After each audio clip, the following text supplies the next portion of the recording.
Here we're going to look at one method to get one part to move at a certain rate relative to another in a kinematic mechanism. This mechanism contains three parts: a face, a minute hand, and an hour hand. Currently, I only have a revolute joint attached to the minute hand and hour hand. If I create a simulation with them,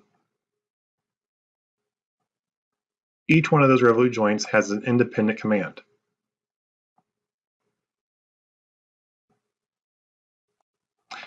If I want to create one command for both joints, I can create a gear joint.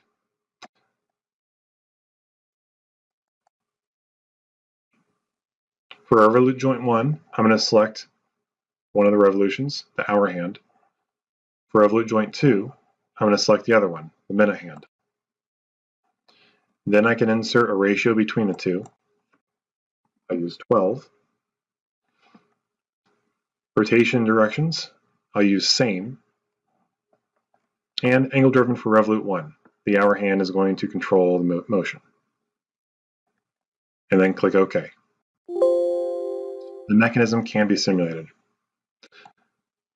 Now, to make sure that the hands are moving in the correct direction around the clock, I'm going to double click the gear joint I just created, and there is an arrow. It's going to be either clockwise or counterclockwise.